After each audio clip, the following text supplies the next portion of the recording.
Hello दोस्तों, स्वागत है आपका आईएएस पॉइंट के यूट्यूब चैनल पे। दोस्तों अभी हम लोग जो है पिछले सैटरडे तक हम लोगों ने क्लास 9th का पूरी जो है बुक कंप्लीट कर ली।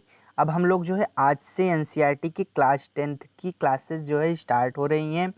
तो अब जो है जो लोग आपके घर में भी अगर कोई क्लास 10th में हो तो उसको भी ये वीडियो दिखाइए आप लोग। अगर आप बड़े हैं तो अपने छोटे भाई या जो भी लोग हों उनको ये वीडियो दिखाइए, क्योंकि क्लास 10th की जो 10th का 9th में 10th में जाने वाले हैं। अब देखिए एनसीईआरटी इतनी इंपॉर्टेंट है, 6 से लेकर 12 तक की आपको पढ़ाई जा रही है। तो आप नहीं कि यूपीएससी वाले ही देख सकते हैं, सारे लोग इस एनसीईआरटी को अच्छे से देख पढ़ और समझ सकते हैं। तो सभी लोगों की अभी नई शिक्षा नीति जो आई अपनी, इसमें भी सब कुछ बदल गया है। अब जो है एनसीईआरटी ही सभी क्लासेज के लिए कर दी गई है। तो ये एनसीईआरटी बहुत इम्पॉर्टेंट हो गई है आज के टाइम पे। तो ये एनसीईआरटी अपने छोटे भाई बड़े भाई सभी के साथ शेयर करिए। अगर आप एक पेरेंट्स हैं तो अपने बच्चों के साथ शेयर करिए। अगर आप बड़े भाई हैं या बड़ी बहन हैं तो अपने छोटे भाई छोटी बहन के साथ सभी के साथ शेयर करिए वीडियो को। ठीक है, तो आज जो है हम लोग चैप्टर देखेंगे चैप्टर 1 को क्लास 10th की। तो ये देखिए क्लास 10th की भूगोल के लिए है। यहाँ पे देखिए दिया हुआ, आप अच्छे से देख सकते हैं कि क्लास 10th के लिए जो है भूगोल की पाठ्य पुस्तक। अब ये है हमारी विषय सूची। इस विषय सूची में जो है हमको 7 चैप्टर पढ़ने हैं। ठीक है, तो इसमें जो है हम लोग 7 चैप्टर को पढ़ेंगे। हमारा पहला चैप्टर होगा संसाधन एवं विकास, दूसरा चैप्टर होगा वन और वन्य जीव संसाधन, तीसरा जल संसाधन, चौथा कृषि, पांचवा भारत तथा ऊर्जा संसाधन, छठवां विनिर्माण उद्योग और सातवां राष्ट्रीय अर्थव्यवस्था की जीवन की रेखाएं। ठीक है, तो ये हम 7 चैप्टर देखेंगे। तो आज का हमारा पहला चैप्टर होगा संसाधन एवं विकास। तो चलिए बिना देर किए हुए हम लोग संसाधन एवं विकास के बारे में देखते हैं। तो ये देखिए हमारा जो है पहला चैप्टर संसाधन और विकास, इसको हम लोगों को देखना है। ठीक है, तो इसमें देखते हैं हम लोग जो है क्या हमको दिया हुआ है। क्या आप उन वस्तुओं का नाम बता सकते हैं जो गांव और शहरों में हमारे जीवन को आराम पहुंचाते हैं? ऐसी वस्तुओं की एक सूची तैयार कीजिए और उनके बारे में एक समझने के लिए दिया गया है बस। चलिए तो अब देखते हैं। हमारे पर्यावरण में उपलब्ध प्रत्येक वस्तु जो हमारी आवश्यकताओं को पूरा करने में प्रमुख की जा सकती हैं और जिसका बनाने का एक प्रौद्योगिक उपलब्ध है, जो कि आर्थिक रूप से संभाव्य और सांस्कृतिक रूप से मान्य है। इस संसाधन एक संसाधन है। हमारे पर्यावरण में उपलब्ध वस्तुएं जो हैं, ये देख सकते हैं हम लोग एक प्राकृतिक संसाधन के अंतर संबंध, भौतिक प्रौद्योगिक संसाधन, ये इसके मानो इसी पे जो है निर्भर है, मानो यहीं पे निर्भर है। भौतिक प्रौद्योगिक संस्थाएं, इस तरह मानव की निर्भरता है। ठीक है, तो अब हम लोग जो है पहले इसको देख लेते हैं, उसके बाद देखते हैं यहाँ पे क्या दिया हुआ था हमको। वस्तुओं को रूपांतरण प्रक्रिया प्रौद्योगिकी और संस्थाएं के परस्पर अंतर संबंध में निहित है। मानव प्रौद्योगिकी द्वारा प्रकृति के साथ क्रिया करते और अपने आर्थिक विकास की गति को तेज करने के लिए संस्थाओं का निर्माण करते हैं। क्या आप भी अन्य वस्तुओं से लोगों की तरह संसाधनों और प्राकृतिक उपहार को समझते हैं? ऐसा नहीं है कि संसाधन मानवीय क्रियाओं का परिणाम है। मानव एवं संसाधनों का महत्वपूर्ण हिस्सा है। मानव और संसाधन जो है तो आपस में काफी परस्पर संबंध है, और मानव और संसाधन जो है महत्वपूर्ण हिस्सा है। वे पर्यावरण में पाए जाने वाले पदार्थों और संसाधनों को परिवर्तित करते हैं। कि मानव जो है संसाधनों और पर्यावरण में पाए जाने वाले पदार्थों को जो है संसाधनों को परिवर्तित करते हैं, उन्हें प्रयोग करते हैं, और इन संसाधनों का वर्गीकरण का निम्न प्रकार से किया जाता है। वर्गीकरण जो मानव संसाधन है, उनका प्रयोग जो है, इन संसाधनों को वर्गीकरण किस प्रकार किया जाता है तो नीचे दिया गया है, बताते हैं हम लोग। देखते हैं। उत्पत्ति के आधार पर जैव और अजैव। उत्पत्ति के आधार पर जैसे कि जैव और अजैव। समाप्यता के आधार पर नवीकरण योग्य और अनवीकरण योग्य। मतलब कि आज समाप्य आधार पे जो है नवीकरण और अनवीकरण योग्य पे। ग होगा हमारा स्वामित्व के आधार पर व्यक्तिगत, सामुदायिक, राष्ट्रीय और अंतरराष्ट्रीय। घ हमारा होगा विकास के स्तर के आधार पर संभावित विकसित भंडार और संचित कोष, है ना। अब यही हमारा टॉपिक है। देखिए संसाधन इस प्रकार से कुछ होते हैं, ये डायग्राम हम देख सकते हैं, आप अच्छे से आसानी से समझ सकते हैं इस डायग्राम में। पहले तो देखिए संसाधन मतलब एक है, उसमें प्राकृतिक संसाधन भी होते हैं, मानवीय संसाधन भी होते हैं। प्राकृतिक संसाधन, अगर हम लोग प्राकृतिक संसाधन की बात करें तो प्राकृतिक संसाधन में नवीकरण योग्य, अनवीकरण योग्य। अब नवीकरण और अनवीकरण में भी अलग अलग हैं। तो पहले नवीकरण का देखें। नवीकरण में जो है सतत अथवा प्रवाह जैसे पवन और जल, मतलब कि जल प्रवाह ये सब जो है नवीकरण योग्य में आते हैं। अब जैव में दो फिर टॉपिक है जैव में हमारे लिए, प्राकृतिक वनस्पति और वन्य जीव, ये है, ठीक है। अब हम अनवीकरण की बात करें तो अनवीकरण में हमको दो टॉपिक हैं। पहला है पुनः चक्रीय जैसे कि धातु, और अचक्रीय जीवाश्म ईंधन, ठीक है। अब हम मानवीय, अभी तक प्राकृतिक देखें, अब मानवीय के बारे में देखें। मानवीय में संरचनाएं और संस्थाएं, और दूसरा हमारा है मानव एवं गुणवत्ता, ठीक है। तो इस प्रकार के हमारे संसाधन होते हैं, संसाधनों का वर्गीकरण। अब संसाधनों के प्रकार के बारे में हम लोग देख लेते हैं। संसाधन के प्रकार, उत्पत्ति के आधार पर जैव संसाधन, इन संसाधनों की प्राप्ति जैव मंडल से होती है और इनमें जीवन व्याप्त होते हैं। मतलब कि जो उत्पत्ति के आधार पर है वे जैव संसाधन, पहला जो उत्पत्ति के आधार पर है, ये संसाधनों के प्रकार वाला पॉइंट आप बहुत अच्छी तरह से नोट कर लेना, अच्छी तरह से, ठीक है। तो पहला है जैव संसाधन, इन संसाधनों की प्राप्ति जीव मंडल से होता है और इनमें जीवन व्याप्त होता है, जैसे कि मनुष्य, वनस्पति, प्राणीगत जात, मत्स्य जीवन, पशुधन।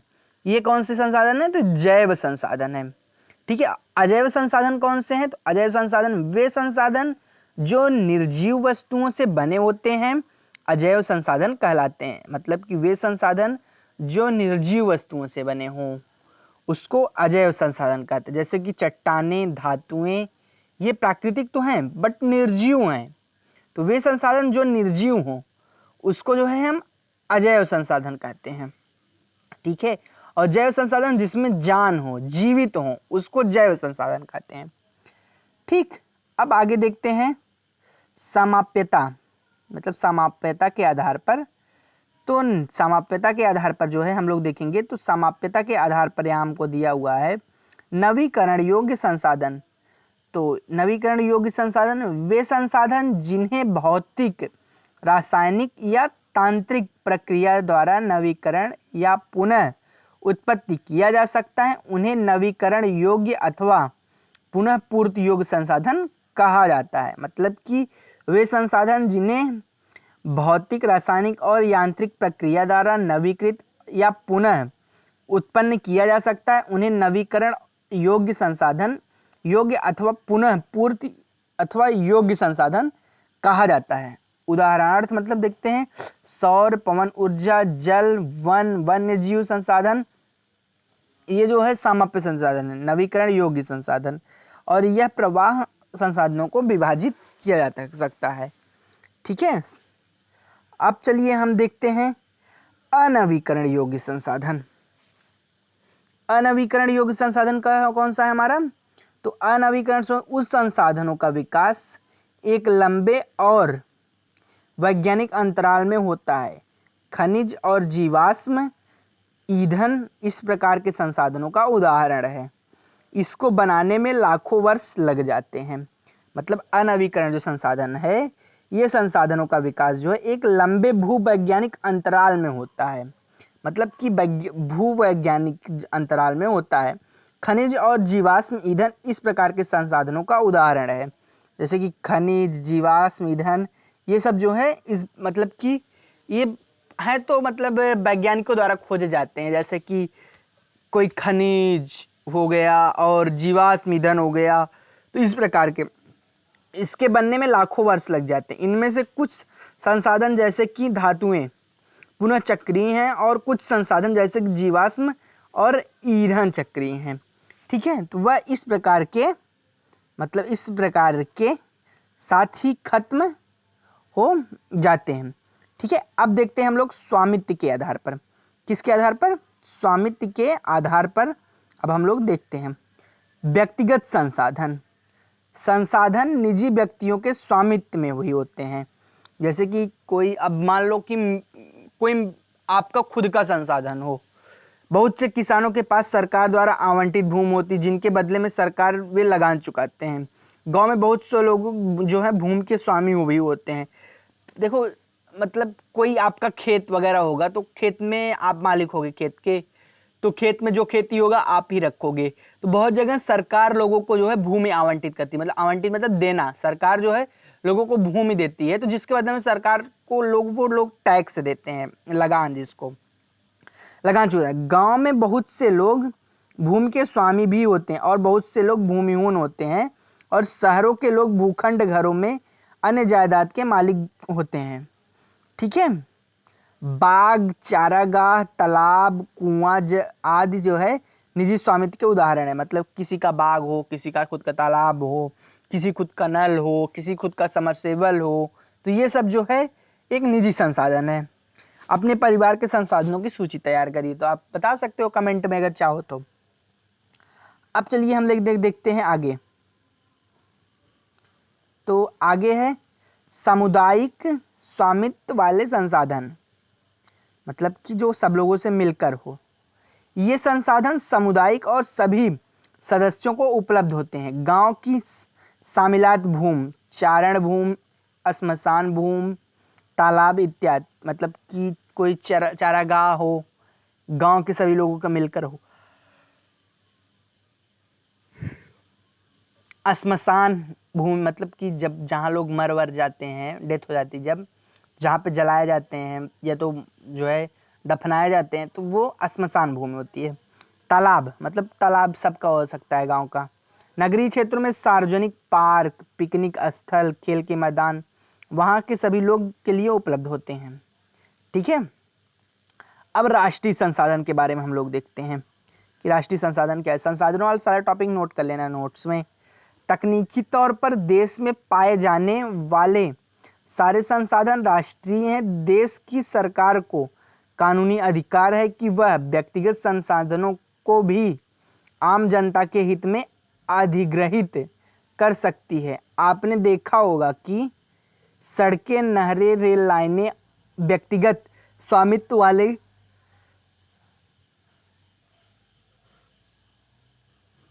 खेतों में बनी हुई हैं। शहरी विकास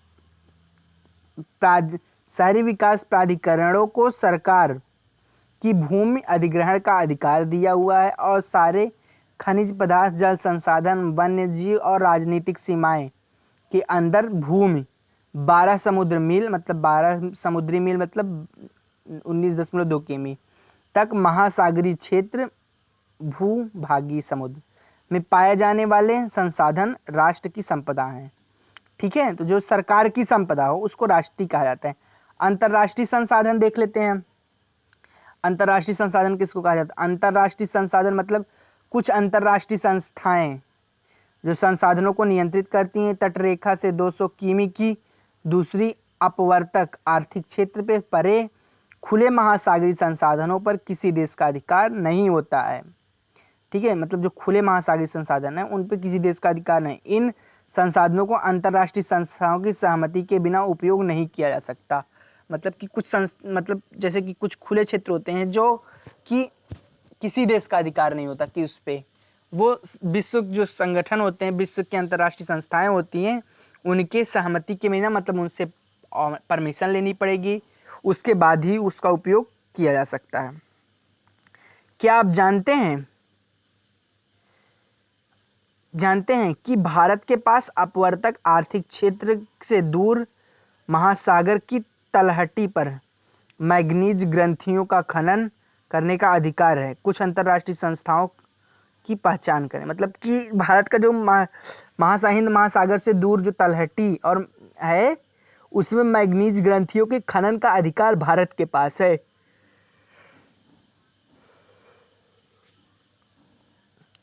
ठीक है, तो अब देखिए विकास के स्तर और आधार, तो इसके बारे में हम लोग जो है कि यहाँ से कल से डिस्कस करेंगे, कल यहाँ से हम लोग डिस्कस करेंगे विकास के स्तर और आधार से। ठीक है, तो बस आज के लिए इतना ही, कल मिलते हैं आपसे यहीं से आगे।